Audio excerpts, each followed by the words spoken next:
Salam izləyicilər, kanalıma xoş gəlmisiniz. Bugünkü videomda sizlərə dadı çox ləzzətli olan, hazırlanması da bir o qədər asan olan pendirli börək resepti bölüşürəm.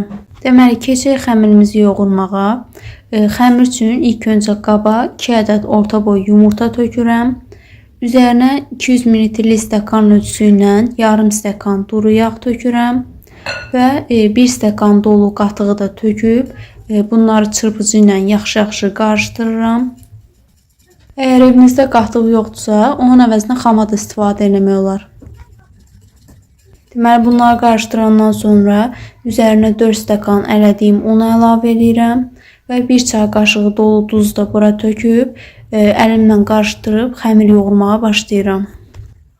Xəmiri yoğura-yoğura özünüz də görəcəksiniz ki, çox rahat yoğurulur xəmir. Yumşaq, ələ yapışmayan, yağlı bir xəmirdir. Gördüyünüz kimi artıq xəmirimi yoğurmuşam. Bir də onu deyim ki, mən bu xəmirə nə maya, nə qabartma tozu tökməmişəm. Amma siz desəz ki, mən istəyirəm börəklərim daha yumşaq, daha qabarıq alınsın. Onda bir yarım çay qaşığı hansısa birindən qata bilərsiniz. Mən ehtiyac duymadım, yəni onsuz da qəşəng alınır məncə. Bu xəmir mayasızdır deyə çox gözlətmək olmaz. Mən bir 15-20 dəqiqə üstünü bağlayıb gözlətdim. Ardından xəmiri masanın üzərində uzun su formaya salıram və bunları 11 bərabər hissəyə bölüb əlimlə kündə halına gətirirəm. Kündələrin sayısını çoxalda da bilərsiniz. Əgər balaca börəklər istəyirsinizsə 15 yerə bölə bilərsiniz və yaxud da 20 hissəyə də bölə bilərsiniz. Kündələrin hamısını hazır edəndən sonra gördüyünüz formada əlimlə belə açıram. Təxminən nərbəki boyda açsaz bəs eləyir. Deməli, 1 çay qaşığı bura içlikdən əlavə edirəm. İçlik üçün mən biraz şordan istifadə eləmişəm. Biraz da duzsuz pendir qatmışam. Sizin evinizdə hansı varsa ondan istifadə eləyə bilərsiniz. Yəni fərqi yoxdur.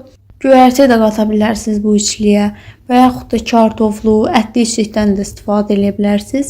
Yəni evdə nə varsa istəyə görə qatmaq olar. Gördüyünüz kimi çox rahatlıqla bükülür. Əgər hazırlayan kimi yeyiləcəksə, onda biraz içinə Holland pendiri də tökəndə daha dadlı olur. Amma əgər mənim kimi 1-2 saat sonra yeyəcəksinizsə, onda ağ pendir daha məsləhətlidir. Deməli, hamısını hazır edib listə düzəndən sonra üzərlərinə bir yumurtanın sarısını çəkirəm və üzərlərinə çörək otu səpirəm. Siz də söz zövqə görə küncüt və yaxud da xaş-xaş da əlavə edə bilərsiniz.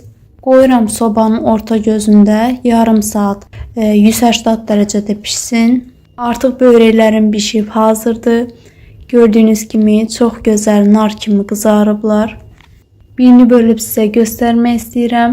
Səhər yeməklərində və yaxud da günün hər hansı bir vaxtında uşaqdan böyüyə kimi hər kəsin sevəcəyi bir börək olacaq inşallah. Mütləq siz də hazırlayın. Sağ olun, salamat qalın.